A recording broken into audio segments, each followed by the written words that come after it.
Welcome to The Second Studio, a podcast hosted by the Architecture and Design Office fame. My name is David Lee, and with me is Marina Bourderonnet.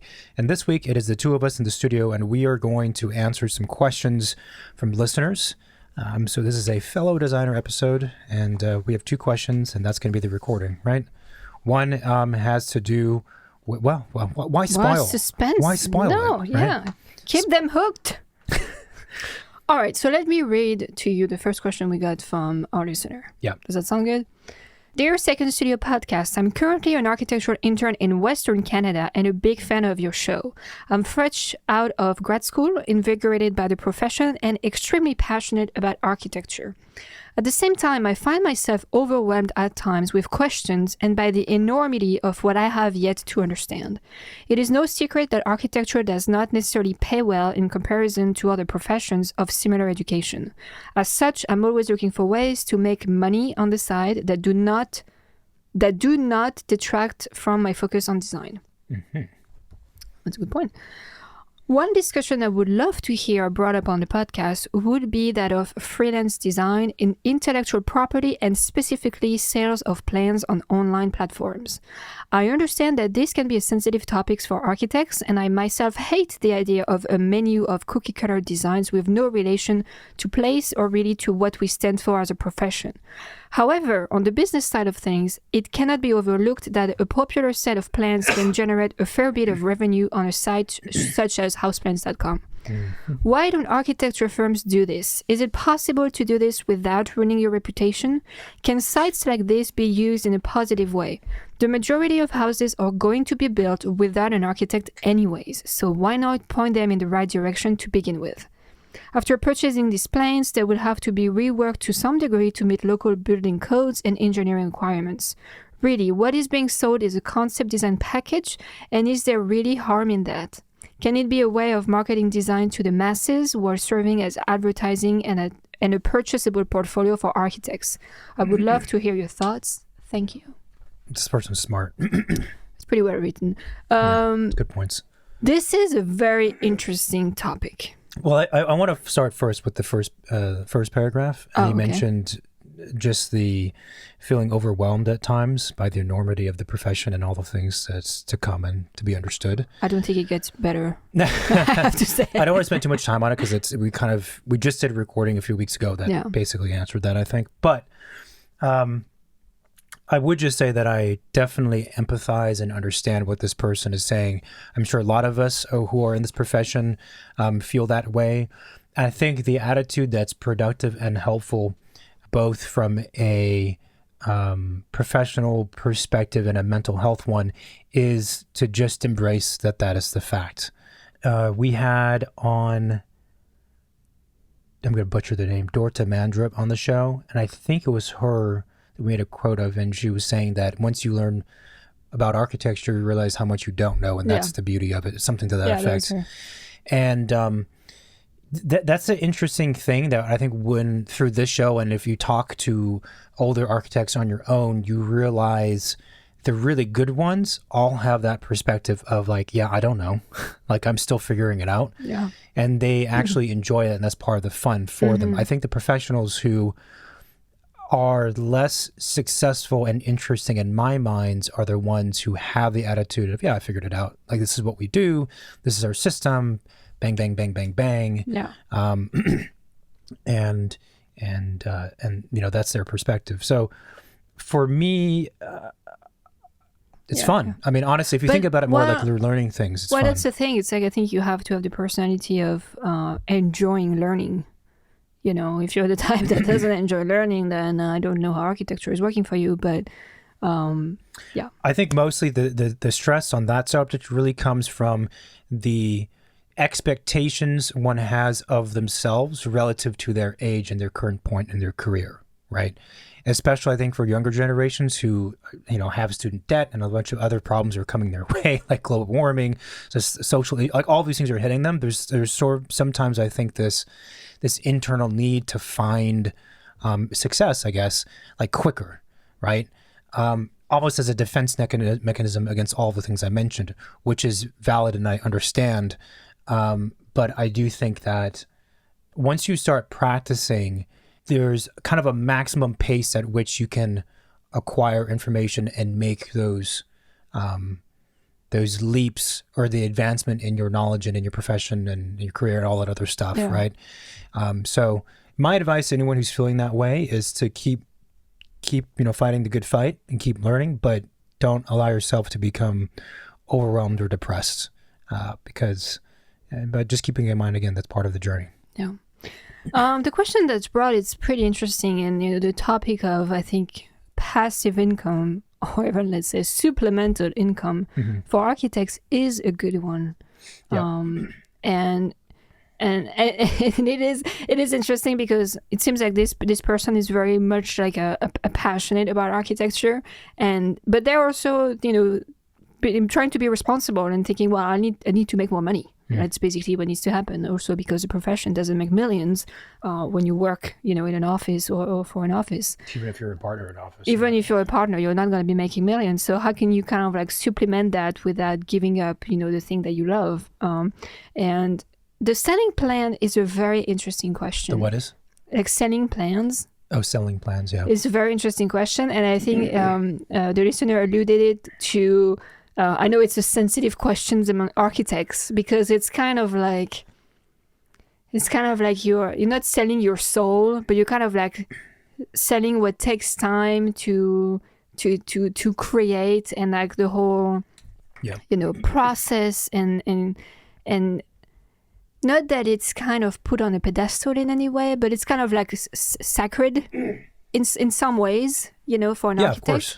And just putting it out there for purchase without having any communication with whoever is buying it, where it's going to be built, how it's going to be used, seems like kind of the complete opposite of what our jobs are, which is we create places and spaces and buildings for people. That are specific. That are very specific to needs, to a certain person, to a specific site, to a specific country, to specific construction methods and landscapes and everything that kind of revolves around the structures.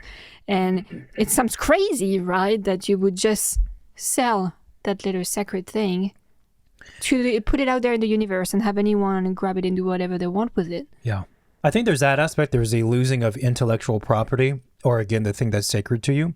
I think also there is the feeling of, am I doing a good thing? Because, or am I just being schemy trying to make money? Right. So there's so much to unpack with all this. First of all, I do think that architects should think more about money in general. I do think that architects should figure out ways to make more money through their primary work, which is being an architect. And I do think architects, it would be smart to also think about earning income in other ways, ideally passive ways. Passive, of course, means that you're earning money without actually doing anything anymore, or very low maintenance. So, for example, if you were to write a book and the book gets sold and you sell X amount of copies every year and you get a percentage of the earnings, that's passive income, because once the work is done, you're not doing anything. Turns out having that be the case with the book is that the book is a terrible example, because that doesn't really happen very often from what I understand with architects. But anyway, so I think all of that is smart and almost at this point necessary for architects to think about. I would agree with the statement that for too long, and maybe even now still within the profession and within school, the idea of thinking about money is kind of... It's taboo. It's taboo. Peter Gluck on the show, he called it dirty. And I think that's an attitude that, a sensation that is felt by a lot of architects and architecture students. When you talk about money, it's like, why are you talking about that? That's the opposite of what we do. We create things, we whatever. But we do need to think about it. So that's the first thing. I think the morality of selling plans is a good question. And I think it stems from the fact that if you believe that what we produce is all the things you mentioned, or it's something that's specific, then it is not possible. It is therefore impossible to detach it, to sell something that's a prefixed menu to some unknown client from some potentially unknown place. It is impossible if you understand our definition of architecture and design and what it aims to be. That is a fact. So then you're faced with the choice, the question of, okay, well, if that's a fact, do I still do it because there is some, again, moral incongruities that are taking place because I'm producing something that someone will use in lieu of an architect or in partial lieu of an architect, and it's not what it should be. But my motivations for doing it are financial. And my motivations are financial. I mean, there is kind of like two sides to the coin. There's the pros and there is the cons. Like the cons, like you said, it's kind of like we're kind of betraying everything we believe in just for the sake of money, which morally you have to be comfortable with that or not. Like it's not for people. We're basically just selling something and we're handing it over to someone else and we have no idea how it's going to turn out. So we're kind of like dismissing our responsibility of making sure the built world looks okay in some ways, right? Because those plans are usually probably more often than just floor plans. I don't know if they have elevations, but even if they have, are they relevant to the place where it's going to be built? Yeah. Are you going to buy a plan for a Swedish castle and building in California? Is that going to make sense? No, but you know what I mean? Like, are we contributing to the nonsense of buildings that we see out there by doing that? Are we contributing to society thinking that we don't need architects? We just need some guy to come up with a good floor plan? Are we contributing to thinking about real estate and housing and buildings as consumer products rather than things that get passed on over time and preserved and have different lives, That's kind of the cons side of the coin, right? Like the pro side is... And the pro side is, this person bring a very good point, is that most houses out there are not going to be built with architects on board. They're all going to have mostly a very shitty floor plan that a developer, cookie cutter guy came up with, and people selected or type for their kitchen and they're happy, but 15 years down the line, they're going to sell it. The person who's going to buy it is going to need to remodel it. It's a ton of waste. It's inefficient. Nobody is happy. The floor plan doesn't make sense. So why not just give them something that's good to start with, and then they could kind of like take it from there. Just give them good bones. And I would tend to say that sounds really good, actually. And as architects, maybe that should be also part of our responsibility to help the people who cannot hire us for the full scope in a way that maybe we can help that 5% of the project just be good. Here's the problem. I'm playing devil's advocate. The counterpoint to what you just said is what you're saying makes sense, but then you're exacerbating the problem of people not using architects and people not understanding the value that architects bring. I know, right? And you're increasing that divorce between what we do, what we can do, and what is happening, right? Because you're allowing it to take place even more. I don't know. I suppose at the conclusion of this recording, I'll give my final answer, but this is one of those topics where it is not an either or, it's an and both, right? Because it is simultaneously both all the things that we're talking about. I agree that there's so many bad houses out there on the facade, but also just in their floor plans, which, architects should realize, hardcore design architects should realize that still 99.9% of the buildings are, whether or not they feel good and are good, comes first from the floor plan. Yes, when we get into more interesting types of architecture, now we're talking about sections, we're talking about other ways of understanding building. But for 99% of the buildings, it starts with the floor plan. And a lot of them, and like 80% of the 90%, have terrible, terrible, terrible floor plans. So I can see where that this path is one solution to the problem of solving the 99% of buildings, which is a problem that exists. The interesting thing is that from what I've seen, a few glimpses on those types of websites, and I don't really go on there, so I don't really know very much, but is that a lot of it, to me, they're still shitty floor plans. This is true. They're actually not quality plans. They're like, little architects that just like do that probably for living or supplemental. I'm not blaming them, but they probably could do a better job at actually coming up with plans that are good. Or they're just schemy architects who just want to make easy money and they don't give a shit about the design and what they actually offer. So there is, to me, a problem of like the quality of the current offering of just buying floor plans. That's not a very high level. Let's be honest. Now, if you think about selling plans that are good quality plans that are maybe done by established offices, but you can't hire them because, like the Tom Kunding and like all of these people, right? Like who only a few person can afford them.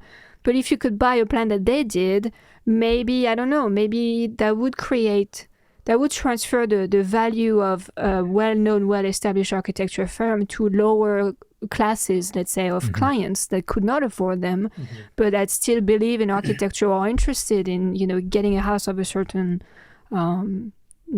quality in terms of design and floor plan.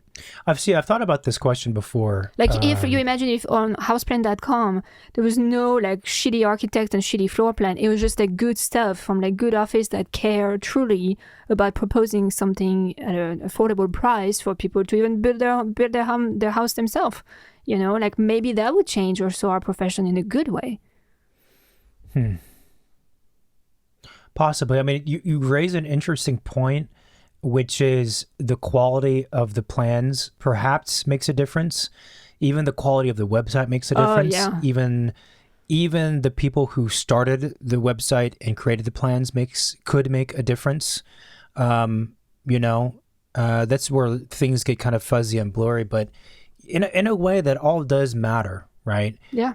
It goes back to when you think about a company, it's not just the product, it's what they stand for. It's their mission statement. It's what the founders and the board members do. If you sell clean energy as your business, but you're all driving giant SUVs and doing whatever else, then that's not okay. Yeah. And so, although that stuff is less quantifiable, I do think it matters.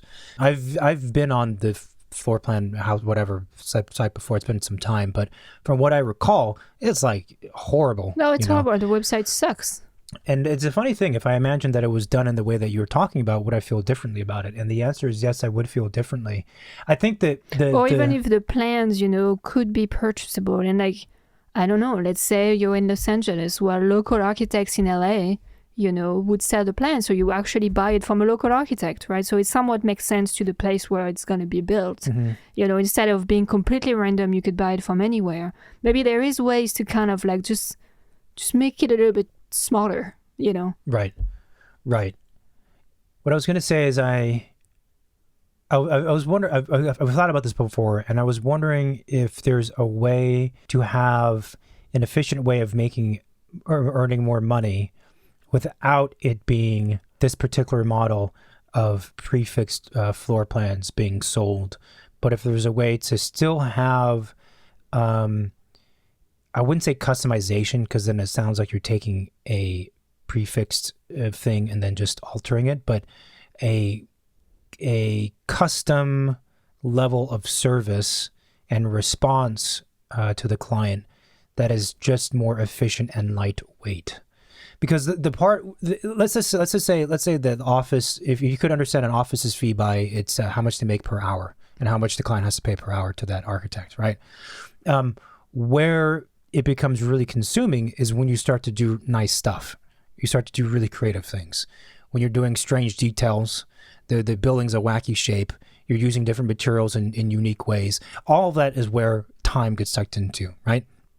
Honestly, to produce a very, very nice, well-flowing, good house that's not pushing boundaries, depends on the architect, but for me, easy. It doesn't take a lot of time either, right? So what I'm wondering is, you're so like, talented. No, because it's just I don't know, it is what it is. But it makes me wonder if there's a way to, again, have that efficiency but not have that much disconnect. But I mean, then you're getting to the space of that it's no longer productized. So yeah, I don't know. Well, but it's interesting because there is this like big trend of modular ADUs, like modular homes, even like prefab, right? And I have to say, a lot of those plans also are not very good. My personal gut response to all of those things is why. I know the answer. It's because it's more affordable and it's more efficient, and it's faster and it's cheaper. Yeah. And it's a higher level of quality than the common level of quality, right? And those are all it's new. good It's brand things. new. But like, I had this thought like just the other day, this whole shift to everyone, all companies and all industries trying to make everything faster, more efficient, and more cost effective, and more productized. I'm like, fucking why? It's a dumb question to ask why, because I just answered the reasons, and those are valid and good reasons for like most people. But part of me is like, when are we going to get to a point as a society where we don't value that shit and we just value human creativity and we value what this other human being has to offer me and the relationship that we're going to have, right? Because we have the technology. We're at a place across like history where it's pretty good. Like, we have food. Agriculture was invented like fucking ages ago. Like, it's a pretty good setup right now, right? But instead, for many reasons, what we're always aiming for is just faster and more cost effective.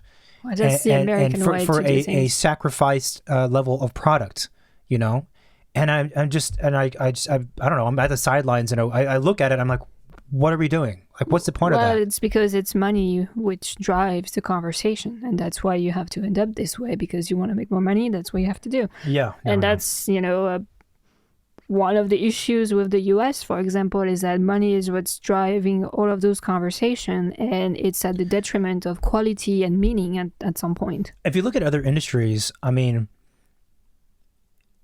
the ones I think about most in comparison to architecture is clothing and transportation, cars, right? Like clothing, all the clothing you buy has been pre-designed. It's pre-made, right? You might have it tailored. It might be made to order, right? But it's still like pre-designed by somebody.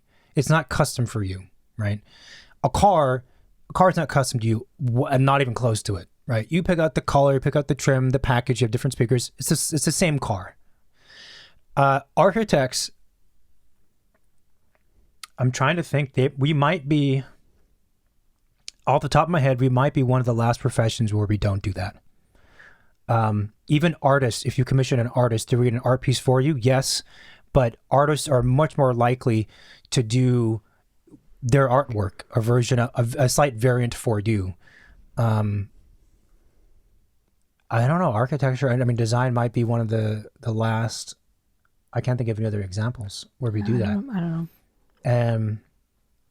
I don't know. I just think that the prioritizing of streamlining everything, it just feels like it's not the right thing to be focusing on in like the conceptual long-term sense. Now, it doesn't solve our problems of financial needs as a profession. Yeah, I mean, going back to the topic, because I don't want to get too off topic. Sure. I know who you are. It's interesting, like trying to basically open up the like quality in terms of design to a tier of the population that doesn't really get access to it. Mm-hmm. I think is an interesting one. That being said, though, even if they have a great floor plan and the house is built as per the floor plan, if it's built with shitty Home Depot materials and a shitty contractor, is it actually really very much helping, whoever's going to live in it? Yeah. It will. But, maybe up to 10% mark, and then beyond that, it won't, It will, it might, but also, like whoever's driving that construction has to understand that you should not change the floor plan if it's that good. So, there's no one that would kind of like protect that from happening or make sure that the house still turns out to be what it was supposed to be. So it's a sticky topic. I think it's a slippery slope, because the biggest issue that the architecture and interior designs professions have is that clients do not actually understand what we do. They don't get the value offering. They also don't understand just this sounds maybe arrogant coming from an architect, but like the sheer volume and quantity and variety of information we have to deal with for one project at any given day, that it's coming into our heads, across our screens, across our calls, that we have to put into the project or manage somehow. It is so complex. It is way more like what architects do, way more complex than a lot of the other professionals on the project. And there's an immense value to having someone who's going to do that for you in a way where it produces an artistic result, right? And my fear is that if we shave off pieces of the what we produce, which is primarily drawings, let's say, we shave that off, we put it out there, that floor plan, even if it's on a fancy website, even if it's the best floor plan in the world, is devoid and lacks all the educational information that client would learn if they worked with a human being versus them working with just not working with and working with a contractor. And that's the biggest thing. And that's also one of the most one of the satisfying aspects of being an architect and working with people is that when you get to the end of the project, they're always, if they've ever done it before, they're astounded. They're astounded by the amount of work it took. If we do our jobs right, they're not astounded by how much time it took because we tell them it's going to take some time. But they're like, I did not realize that there was going to be this many decisions, that the process was this complex and involved. And it might sound self-righteous, but I think it's very important for more people to understand that, because it's not like I'm asking everyone to understand the details of our profession, because I don't expect them to, and they probably shouldn't. But an awareness and understanding of it is important, because I don't know how we're going to sell a big part of the way that we're going to prove value to people who don't know us, and when you cut off a piece, you say, well, you can have a house that's like 30% better with this one piece, go for it. You're actually saying the opposite. You're sending the wrong message by doing that. So then what can you do as an architect to, I don't know, make money on the side or whatever? Because one would think that, okay, well, things we can do pretty quickly are like drawings, right? We can crank those out, put them, and they sell on their own. You have nothing else to do, right? You just do it once, and then people add to their cart and money goes to your bank account. Like, easy peasy. That doesn't make sense in terms of kind of like the bigger picture problem. Then, what can we do as architects to make money in other ways? I was thinking about this, the floor plan, selling floor plans thing. And, the question I guess posed to me is like, okay, how could you change that process to where I feel more okay about it? I kind of feel like as long as that client is in that purchasing process, and maybe in that process there's a little bit of tweaking and customization, right? Which would make sense.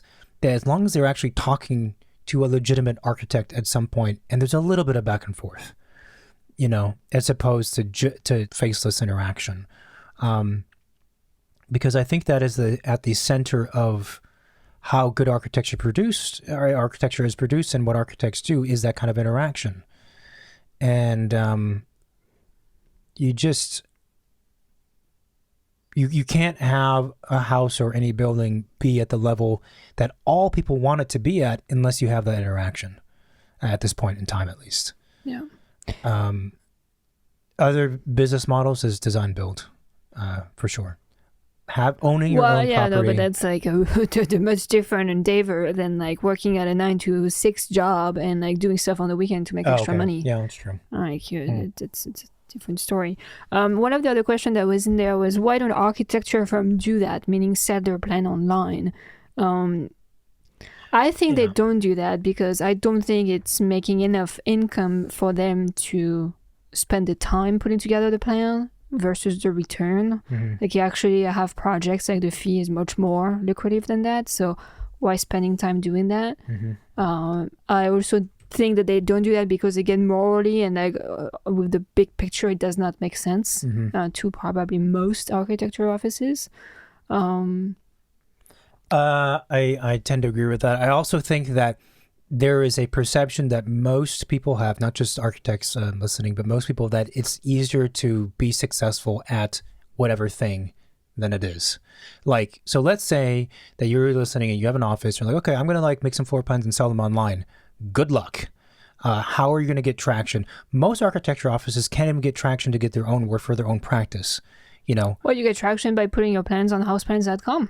Yeah, okay. But you get traction just fine, for but that's through a third party, right? If you're going to do it on your own. To me, the problem is really it's marketing and publicity and being known and X, Y, and Z. If you were on Shark Tank, then maybe you'd have a chance to get exposure, and you had funding and backers and all those things. But if you are just an office and you do buildings and then you're now going to try and do this, I don't know. That's the other thing too. Is it's not like you make it and you sell it. Okay, you gotta have like thousands of people finding you, right?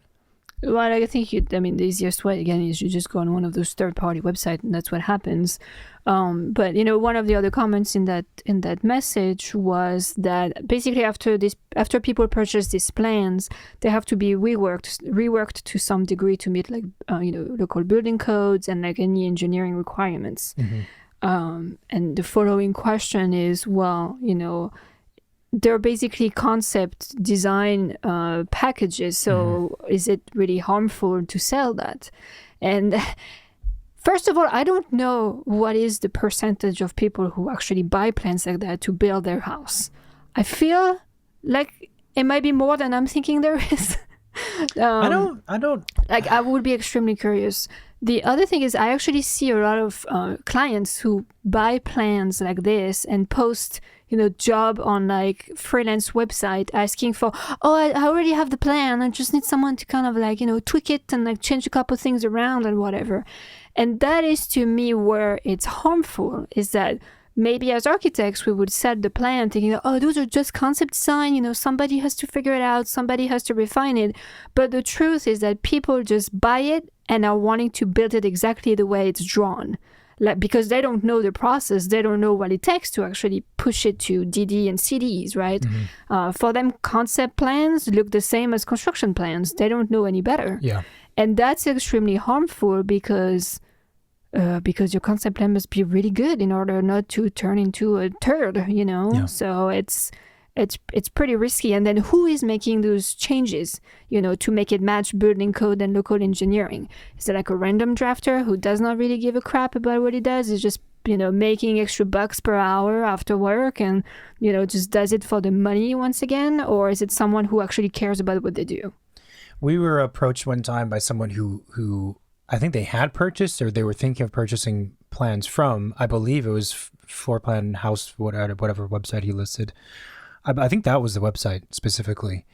That was the first time that we had a prospective client who reached out to us who was in that situation or in that mindset. And now that I've gone through that, I have a better idea of what to say. But at that first phone call, I was like, what the fuck is going on here? I had no idea what to say. I was like, yeah, don't do that. And I it was such a gap from what I do and we do and how I think to where they were coming from. I had no idea how to bridge that gap. I was like, what? No, don't. Why? No, just no. No is the answer. Yeah. And like, what is the reason? No, there's no reason. Just don't do it. And you have to, again, think about the audience. Like, who's going to purchase those plans? It's going to be like whoever is out there that's not an architect, right? What do they know about what we do? Absolutely nothing. What do they know about good design versus not good design? Probably they very don't. little. Yeah. What do they know about what they really need versus what they think they need, right? So they're going to buy a plan. Oh, it seems good. It's like $80 or something. And yeah, well, there's 4-bedroom, a kitchen, and 2 bathrooms. It looks good. And then, you know what? I want to make the kitchen an L shape. I want to do this. And then you're going to end up with like monster, Frankenstein types of homes that make no sense at all. And that actually, is it better than just going with a simple tract home floor plan at this point?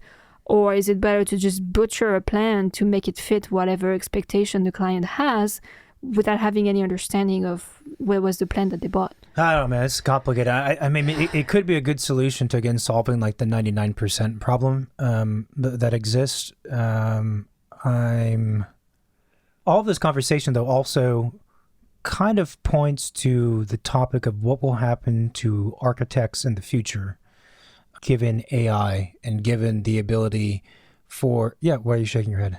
Talking about AI now? Yeah. Some program will be good enough to generate floor plans based on some text and some inputs very soon. And that same program or a program later on from that will be able to produce elevations and full CDs on its own based on some inputs and some reference images and some things like that. And I think that, to me at least, this conversation is heading toward that direction. And in that future year, what happens to architects and what's our value? And it's kind of the same question that we're being faced with right now anyway. In that Blade Runner future I'm describing, it's heightened, but it's fundamentally the same thing, I think, right? I think that both with concept level drawing packages being sold online or AI models producing stuff, my theory is that the architect, there's going to be maybe 2 to 3 types of architects. There's going to be the architect who is just used to take care of the little small gaps in the project, probably more of the technical things, and resolving little technical issues of strange corners not working out, resolving permitting will probably be streamlined at that point, resolving those things. So our job is to kind of like stitch together the mistakes during the drawing and construction, so the house or the building turns out, fine. But that's kind of our job, is like patch, software patching or something, right? The other role of the architect in the context of his question, this person's question, and the concept level plans and drawings, is to be the one who takes over that set and then carries it through for the client. I think, though, that's not going to be a very likely scenario because, again, as you said, well, the people who are going this route, I don't know if they're really interested in like paying an architect to actually do what an architect does. As opposed to just being a quasi-consultant to give advice. Well, and I don't there. think architects would be interested in taking a design that was generated by AI and like furthering it. Like at the end, you're still kind of a technician. So technician is one way to put it, right? And then you're going to have the architects who do what we mostly all aspire to doing, which is like proper, creative, unique, custom fit, specific, site-specific, client-specific, culture-specific work that is fresh and different. And I think that type of architect is going to become the rare breed, and they're going to become really desirable by the people who can afford them, even more so, right? And I think the architect should, there's maybe another hat the architect should end up, another version of the architect is one who just is a consultant and kind of gives their expertise opinions on stuff, right? Mm. Because what most clients want the most sometimes is just assurance from hearing from a professional, an expert, that no, don't do that, don't choose that, yes, do it this way. And I could see where if a lot of the designing and that kind of stuff is done by these floor plan websites or by AI or whatever, then people are going to hire an architect just to come in to get that expert opinion to tell them how to make decisions without actually being the one who produces the work. Well, I hope I'm dead by the time all of this happens. But that's what I'm saying, though. I think the architects who operate in the way that we do, like very specific for the person, for the client and the project, that's going to become more rare. I think it's going to be a while before that becomes the case. I don't think it's going to be a while. I don't know. I'm excited about AI because I think there could be good things and it could kind of like open up the doors for people to, I don't know, maybe be more sensitive to design, maybe be more interested in doing things that are a little bit nicer, a little bit more poetic, a bit more dreamy even, kind of like show possibilities. I also think it could be extremely bad for the quality of the architecture that's going to be done out there because everything might end up looking the same because AI is only limited. Well, so here's the thing. My feeling with that is that, yes, everything will end up looking maybe not all the same, but there's going to be like maybe 5 categories of how things are going to look, and they're all going to look like something within those 5 categories. However, first of all, that's already the case. I was going to say it's already the case. Secondly, in that future, the AI model will be good enough to produce far superiorly designed houses than as the baseline, the 99%, than what's happening now. I'm thinking specifically of single-family houses, but this probably applies to all buildings, frankly, than what's being produced now, right? So, I don't know. I mean, I think I feel like all of the AI stuff we see about architecture now is for modern architecture, not for traditional architecture. I'm sure it's there. Okay, fine. I haven't seen any. That's because you follow modern stuff on your Instagram. Okay, fine. And then, okay, yeah, it's easy to generate AI for a new construction. How do you go about remodeling structures? Well, okay, so this conversation made me getting confusing. It depends on what year we're in. If we're in year now, then yes, you're correct. If we're in year 15 years from now, there's going to be a scanning device that fucking drones through that building, scans it, shoves it into the model, and it's going to show you 3, 5, 6, 10, 20 options in a matter of minutes.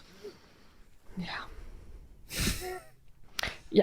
I mean, AI is just starting. Let's see where it goes. I don't want to. I think I can't predict the future. I don't want to. I don't want to spend time and brain space thinking about what it could be. Like I'm not. Oh, it's gonna happen. There is. I know you're excited about it. What might happen in response to that new technology and that ability is that people might swing the other direction and say, "I'm #human made." My product is #human made, and that's going to have great value, not because necessarily that thing is so far much better than the AI one, but purely because a human being is the one behind it, right? Yeah. And so that's what I'm saying. I think a lot of these kinds of questions, you could talk about it in a futuristic quasi-sci-fi way, but I think a lot of the questions are applying now anyway. And that's also sort of what I'm saying, like, why do we have to fucking expedite everything and make everything streamlined? Like, that's not what it has to be about, right? You tell them, David. Right? I mean, like... But I mean, again, I don't want to, do my French thing, but it is a very American way of thinking. And there are other countries who think like that. Don't pin it on the Americans. No, but like... Ask the Italians if they're interested in speed and efficiency. No, absolutely not. It's about the pace of living and appreciating everything in life, right? That's not the mentality here. The mentality here is like, an empty land. Let's build it. Let's expand it. Let's develop it. That's the mentality. And I'm saying there's something wrong with it. It's just kind of a different spirit. I think that, so my final answer to this part of the conversation is, I don't actually have a problem if an office were to do this in-house and become successful at it. I think that's great, despite all the stuff I said. Because the other reality of this conversation is once you are in charge of earning enough money to feed yourself and your family, some of this like conceptual or this the kind of theoretical practice professional question stuff, that fucking doesn't matter. Like if you're faced with, okay, do I have this moral high ground, which is going to lead nowhere historically, or do I try this thing, which is questionable, there's pros and cons, but it's going to allow me to be more successful and go on to other things. All right, so we can start setting our own plans. Great. Yeah. But I think you have to retain the essence of the architecture services. So that's where I'm thinking that maybe what would make sense is, let's say you don't go on this shitty website that sells plan for $25 and list yourself out there. You actually put them on your website next to other tabs that explains, what does an architect do? What's the process? And if people are interested in your plans or interested in your office, maybe they will buy your plan. And maybe if they have questions, they will reach out. Or if they want information about the process, it's on your website. I think just detaching the plan from the whole process and project is a weird thing, and detaching it from his author and the architect behind it is even weirder. Yeah, well said. So I think at least there might be a way to make it work as long as it's still attached to the person who drew it and people could still have access to that person. Just a thought. Yeah, no, I agree. You could even go further.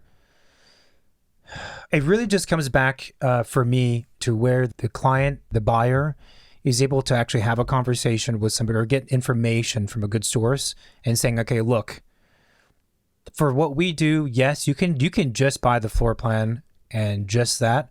I will tell you, maybe there has to be some some background information given, such as budget and schedule.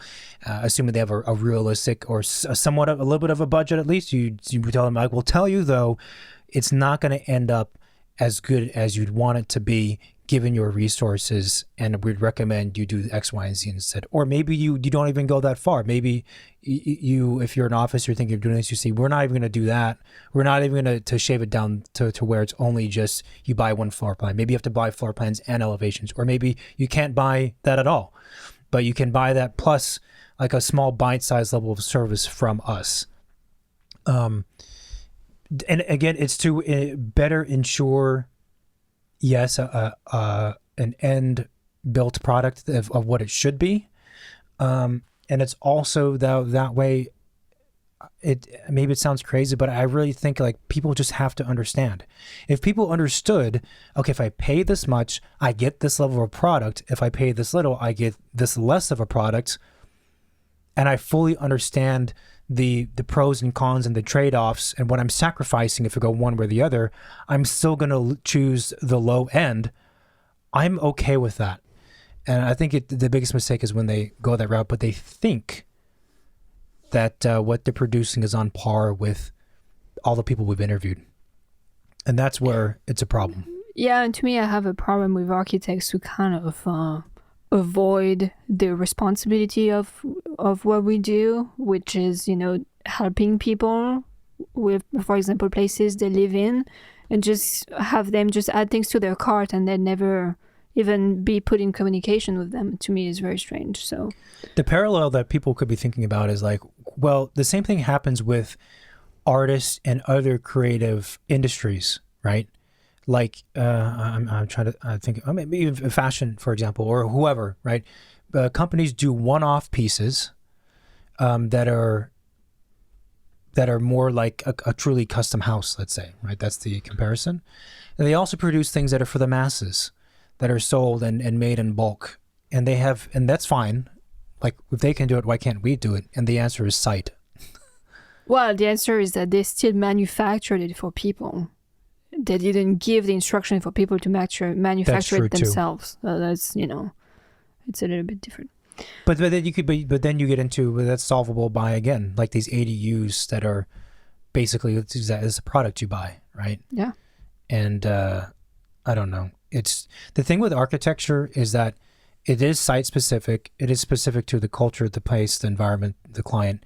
But it's probably like the most expensive, I don't know, commodity, for lack of a better word, expensive thing you'd spend money on. A house is going to be generally, right, way more expensive than a car, way more expensive than clothing, way more expensive than a watch. It's way more expensive than a computer. It's going to be the most expensive thing. And so I guess part of the argument could be, well, if it's going to be the most expensive permanent thing, then it should be held to a higher level of quality and scrutiny, and not be just like every other product that is, I want the blue one. Yeah. The person had written that the majority of the houses are going to be built without an architect anyways. And this is true. It's not a really response to the question he's posing with that, but I obviously I don't think that should be the case. And I think it's silly that at least where we are in California and a lot of other states, like you can build a very large house without an architect. And that is mental. That is crazy.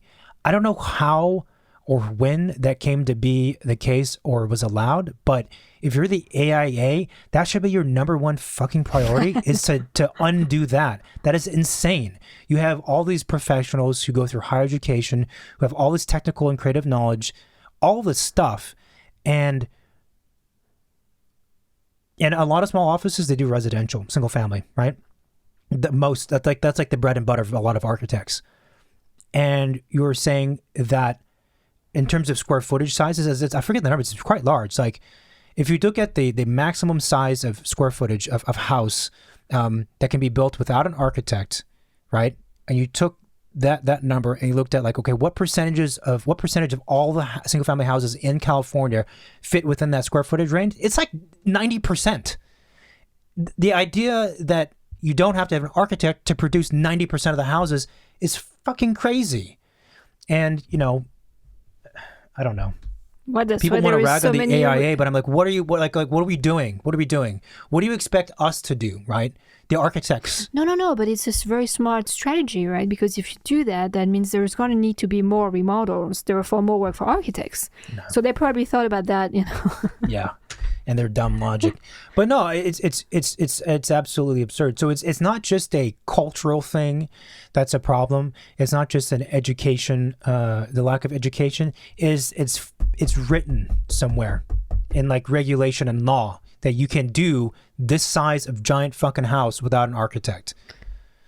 It was probably a client who got really pissed at his architect and like managed to pass the law. It is such a dumb thing, and again, I'm speaking as an insider, but like the amount of the amount of information we have to deal with and the work that we have to do, the idea that there wouldn't be that person on a job, I'm like, that's crazy. Who's doing all these? Who's making all these decisions then? The answer is people who have no idea what they're doing. Well, and that's why you oftentimes, find like really funky houses, or you start opening a floor and you think that, the heated floor system that was supposed to be put in place is shit because there's no one there to actually make sure it was spec'd and installed and, was the right thing. Yeah, it's just again, well, in the spirit of like going faster and quicker and further, well, that's one of them, right? You just erase one of the components so you can go to the goal a bit sooner. It's also that everyone thinks that, and this applies to everyone in every profession, everyone thinks they can do someone else's job, which is often not the case, right? No. And I mean, everybody could eventually figure out maybe a portion of how to do a portion of the job. Yeah. With common sense, maybe. Yeah, a portion. But is it going to be done well? The question is not can you do it? The question is, are you the best person to do that? Yeah. Right. Can I cut open a person on the surgery table? Yeah. I mean, I just grab the blade and I run it on the body and it's going to cut the skin. I don't need to no more than that. Once it's open, do I know what to do? Not really. I could probably figure out what the heart is and like why it's bleeding and, sponge it around. But like if you ask me to like remove a piece and make sure the person doesn't die, I can promise. But see, that's the thing too. So again, a lot of people think they can do what someone else does and they can't. Like, I follow a fair number of comedians on social media. So that's the thing also. Like Jerry Seinfeld's always saying like, everyone in the audience, you think that you can do what I do, but you can't. And he's right. And there's also like, he's right if you're talking at his level for sure. Of course, yeah. But there's a few things. Just because, how do I say this? Like if we're comparing a really good architect versus a contractor, let's say, who's pretending to be architect, right? You tell that contractor, look, you cannot do what this really good architect does. And their response would be like, well, no, I'm not saying I can do it as good as Aidling Darlin, but like I can do it well enough. False. That's not true, first of all. The second thing is we're talking about creating physical structures for people to live, work, and play in, right? We're not talking about a hobby or an entertainment thing like comedy. If someone wants to try comedy and they suck at it and they're not professional or they weren't trained, I don't know if there's training for it or whatever else, it doesn't matter. There's no harm. If you want to be $20 an actor, of your tickets and that's it. I know. If you want to be an actor, you had no proper training, but you want to do it, you can do it. It's fine. But we're talking about something that's tied into the physical needs and survival of humans. And there's a safety component, yes, although structural stuff is taken care of, mostly by engineering in a sense. But it's not just safety, it's a direct impact, right, into someone's life. And it's a permanent structure. So I don't know why we're being so casual with who can lead the project. It makes no sense. I mean, I would not look at another profession and say, okay, well, you're required to have 5 to 6 years of education, then another 3 or 4 years of experience in all these different aspects of that profession. Then you have to take 6 exams that are each 3 hours long. That all takes this amount of time. You know what? I think me, who's done none of that, I can do a decent job of what you do. That is so fucking arrogant. I would never say that about another profession who has all those requirements. And yet, whoever is in charge is allowing that to take place. Whoever has the authority to make a difference, what are you doing? Yeah. And so the profession is in such a state already that when we start to entertain, again, the idea of like slicing off pieces, it makes me like nervous. No, I know. And again, it is a sticky question because, like, I do understand the need to make additional income. And, you know, what do you do when you want to do that? You look at the skill set that you have. You look at what can you do with that skill set that requires the limited amount of effort and maybe a pretty good return, right?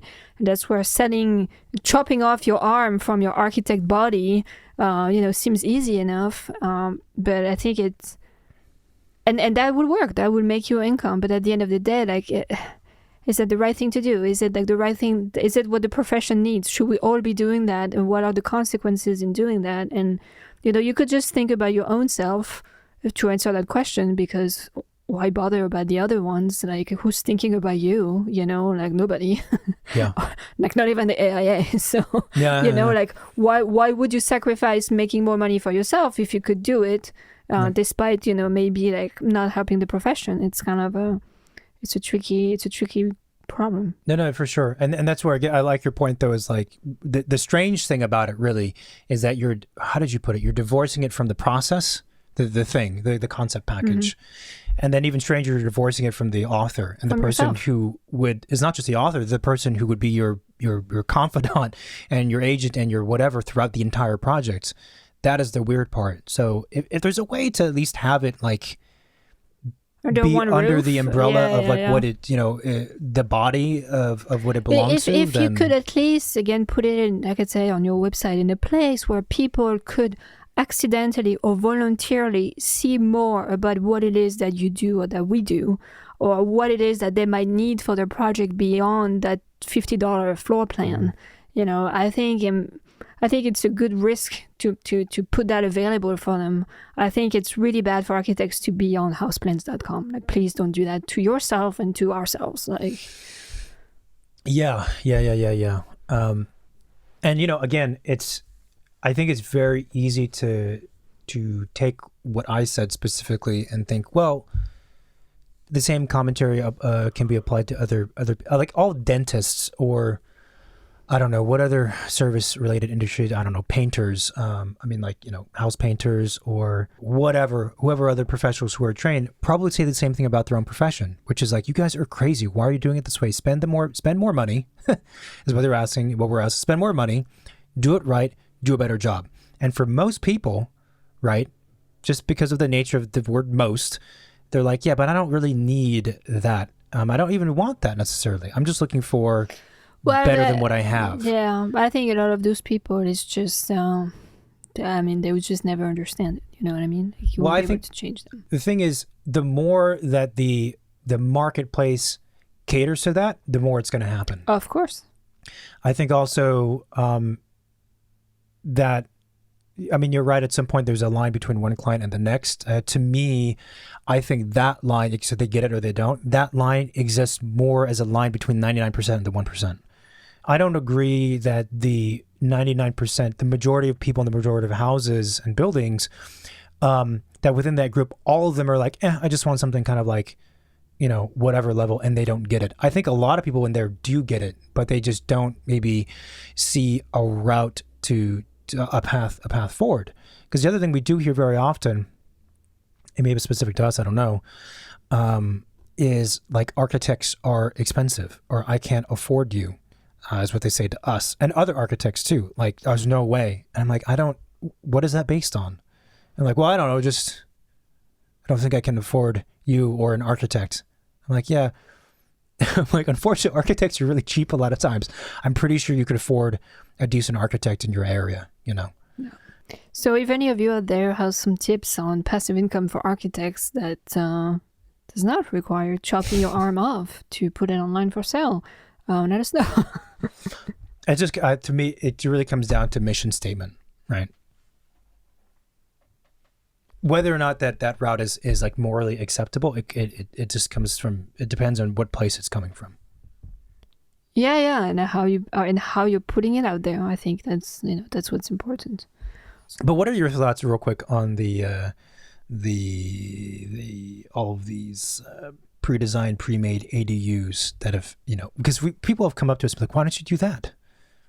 It's super seductive, and I love floor plans, so I'm like, I'm really tempted to do that, because I could just, you know, it's very satisfying too from like just a drafting, puzzle making type of thing, right? Because you can work as architects, we're used to do iterations on things, right? So it's very interesting to just see like all of the possibilities out there while keeping it super simple. Wait, are you talking about ADUs or talking about? Talk about floor plans. I was saying ADUs. Yeah, floor plans of ADUs. No, sure. no, I mean, like the fully pre-made, ADUs. Oh, it is weird. I mean, to me, it's like you're buying a garden shed with a bed in it and a kitchenette, and it's fine. It serves its purpose. Does it look good, or you want to look at it all the time? Like, is it going to last in time? Does it make sense next to the house that you have on the property? Where exactly are you going to locate on the property? Who's going to decide that? Like, to me, I think about those things more as a trend, and I'm actually not sure how long that's going to last. I mean, if you turn it into like that tower in Tokyo made of pods, like that's super cool, but if we each plop our ADU shed thing in the backyard, it's not very sexy, it doesn't have any soul. That's a good way to put it. If I put my French hat on, I'm like, what the fuck is wrong with you people? Like, you're putting a little, I don't know, like a little dollhouse in your backyard. Yeah. That's cute. Yeah, but the dollhouse has wood and is black and steel. The dollhouse is going to look like shit in 30 years, and you're going to get tired of it, and your kids won't be interested in having that on their property when they inherited the house. So, I don't know. I think, again, it's like, oh, let's productize things. Let's, like you said, make it efficient, make it affordable, make it easy. One click, gets delivered in a week, up in your backyard. You could just move all your shit in it, and you're good to go. Like, in the same time, if you're looking to pay off your mortgage and you want to rent an ADU in your backyard, you don't want to spend a fortune because you're not sure you're going to stay. Maybe it makes sense. Maybe it doesn't. I don't know. I think that probably the strongest argument for architecture being specific, therefore it's designed by an architect for a specific user, is that it's site specific. Like, it's in a particular place and for a particular person, and every place is different, generally speaking. I mean, if you're like right next to your neighbor, then the climate's can be pretty much the same. But like, aside from that kind of proximity, every site is different, right? And and every human being has a slightly, sometimes radically way of living and a different set of circumstances that define their life. And again, architecture is that framework that allows the person to move through the framework and help the way they live, advance the way they live, and is for them, right? And there are not enough pre-designed options, pre-made options out there. It would be impossible almost for that to be the case for a client to like scroll through an index and find the one that makes sense for them, right? For two reasons. One, that index does not exist. It probably will never exist. And secondly, how are they going to make that decision without a professional? They can't, right? I've always talked about one of the first things we do when clients come up to us and they say like, I know what I want. This is my listed program. This is my whatever. First thing we do is we blow all that up and say, well, actually based on your goals, doesn't make sense. We have to rethink your how we get to the end result. It's not like clothing. It's not like clothing where if I feel like I'm one identity, I'm going to buy some Bape shit, and the next like month I feel I'm a different identity, I'm going to buy something else. That's not the case, right? These things are permanent. Yeah, and to me, again, the problem with like, prefab things is that they're just like souls, like the same prefab could be dropped in LA, in New York, or in Amsterdam, and it's the same design for either places, and I kind of have an issue with that. Not that I'm really into like traditional, contextual, just repeats what's there, not at all, but in it somehow to make sense with wherever it's put in. And I can't imagine like, doing that in France, like do you really want to walk around the neighborhood and look at a bunch of like prefab ADU building and take family photos of your vacation as souvenirs, or like buy postcards, instead of like the cute little local houses, you just see a bunch of like prefab ADU on it.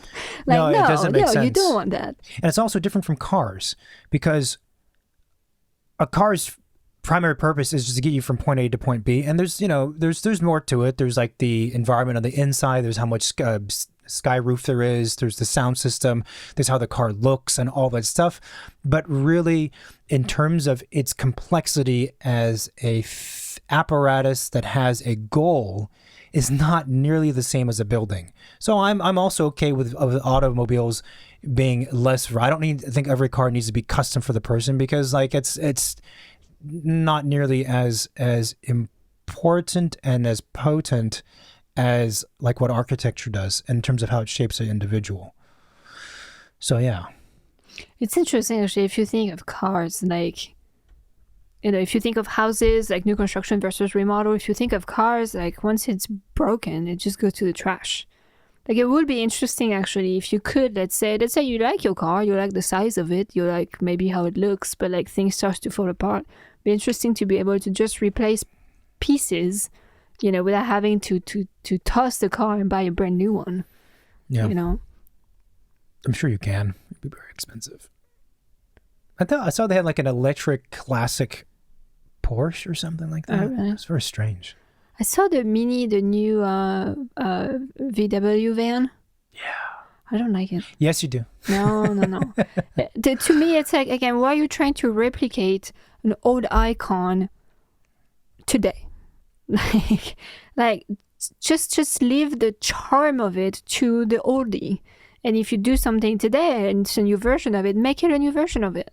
Like, no, it is a new version of it. Yeah, but it doesn't. About? No, but they're trying to make it look like the old one, but it's not as cool as the old one. And but that's a very normal thing for brands to do, to look at their legacy. Well, I think they should keep going back to the drawing board and keep working on it. Like it does not look good.